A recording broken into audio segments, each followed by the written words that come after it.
All right, coming at you. Another voiceover. Coincidentally, this is another one that involves seeing some persnickety kids at a park. I guess I should expect it. It's a park, but yeah, we can see we got some Baja Blast on the left side of the screen. Got to have the essentials when you're going out flying. It's also cool because the video is actually from the HD0 monitor, which Rick has right there. Rick's about to go climb up in this really cool structure, and I'm gonna go try to fly inside the structure.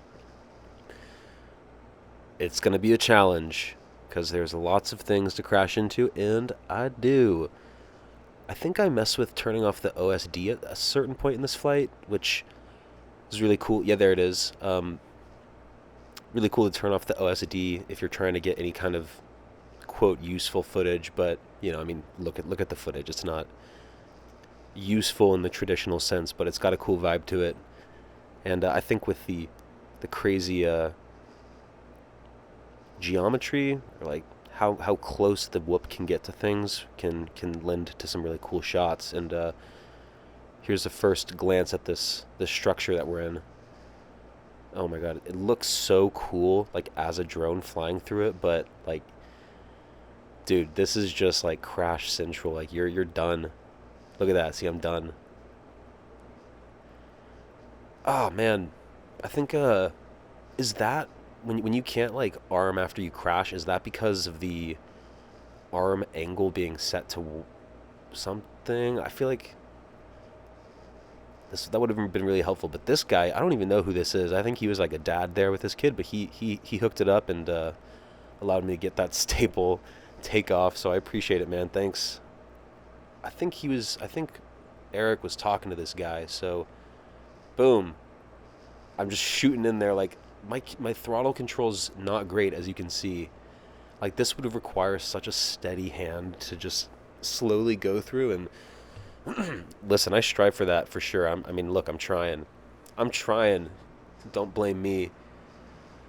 Um, and especially since like the geometry of this thing is laid out that I could just like kind of fly in the same direction and I'd go through the holes, but I just didn't have the control. And I don't even think it was really that windy. I think I was just kind of scared. But oh man, yeah. As soon as you crash too, you're just going all the way down. Look, even the battery got like reseated. Oh my god.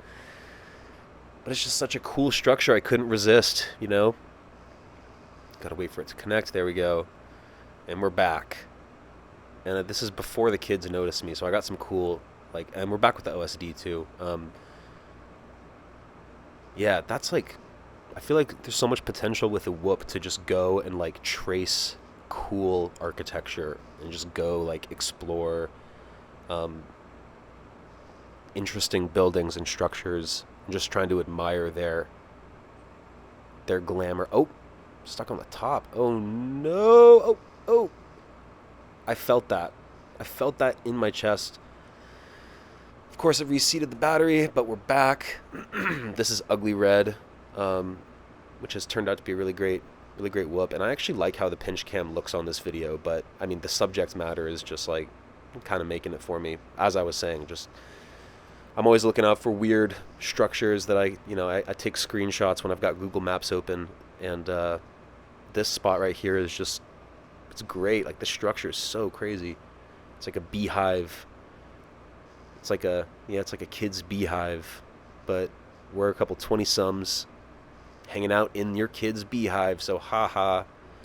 No, I mean there's always kind of that element of like, oh, we're at a park as like a couple adults doing our fun activities, and it's really meant for kids. But we kind of hung out for a while and waited for the kids to leave the space before we flew in it. But I think at this point, I think we got some. Uh oh. We got some curiosity kids in the corner. I think my adrenaline was starting to go at this point because I was like, are they gonna grab me?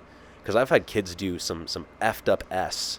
I've actually had kids chase the drone, and then I had some kids chasing the drone, and then I tried to get back to my car, battery died, and then they poured freaking fruit punch on it, and I ran it home and I rinsed it off, and it flew fine. But you never know with kids. You never know. And there's Rick at the top of the beehive. And again, we're looking at footage from his monitor, so it should be pretty good. It was right there. I may overlay footage or like put a side by side of my goggle feed just to get like a comparison of the HD0 monitor to my goggles, but this will be a test that'll skew in favor of the HD0 monitor because of how close it was. But it may also be a testament to the range of my sky zones with the rapid fire module. And so I just want to, for comparison, show you that on the left is the Sky Zone feed, and on the right is the HD0 feed. And the HD0 is supposedly it upscales it to 720p, and it gets rid of this kind of analog effect called it's called a deinterlacer.